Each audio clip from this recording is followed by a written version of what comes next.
নমস্কার বন্ধুরা, স্টোরি টাইমে এক্সপ্লোর ব্লগে তোমাদের স্বাগত জানাই।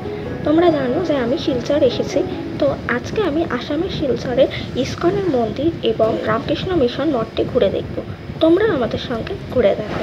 আমরা রয়েছি এখানে আরকাত্তিপুরে। এবার প্রথমে আমাদের তাই জন্য ক্যাপিটালে যেতে হবে এবং ক্যাপিটাল থেকে নতুন অটো নিয়ে আমাদের ইসকনের মন্দির যেতে হবে। তো টোটাল খরচা আমাদের পড়েছে পার পার্সন 50 টাকা। তো আমরা পৌঁছে গেছি ইসকনের মন্দির। এই যে তোমরা দেখতেই পাচ্ছ কতটা সুন্দর মন্দিরটা। তো আমরা চলো উপরে উঠি, দেখি কেমন লাগে। দেখো সুন্দর ভিউটা দেখা যাচ্ছে। তো আজকে ছিল বেসিক্যালি নন্দ উৎসব, তাই জন্য এত সুন্দর করে সাজানো।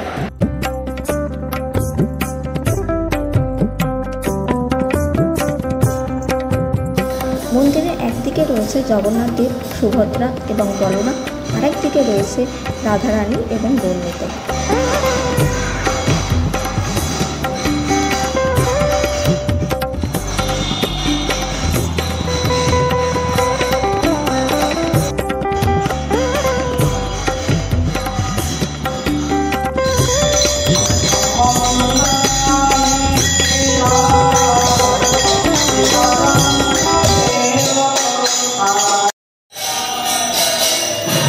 তো আজকে আমরা এখানে দুপুরে ভোগ গ্রহণ করব, তাই জন্য আমরা 3টে থালি নিয়েছিলাম। এখানে গোবিন্দ ভোজনালয় প্রতিদিনই আপনি ভোগ গ্রহণ করতে পারেন, তার মূল্য 130 টাকা।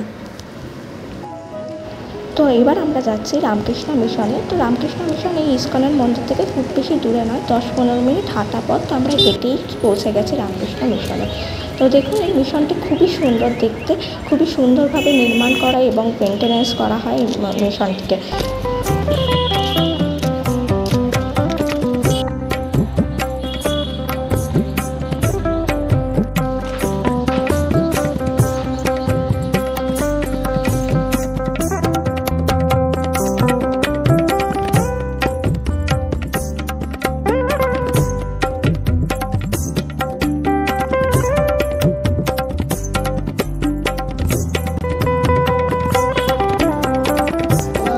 শিলচরে এই রামকৃষ্ণ মিশনটি তৈরি করা হয়েছে বেলুর মঠ থেকে।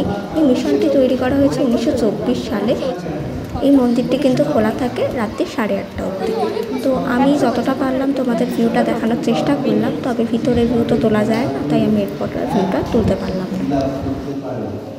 যেমন হাজার বছরের অন্ধকার ঘর হঠাৎ কেউ যদি প্রদীপ আনে তাহলে তাহলে ঈশ্বরের কি পাবে।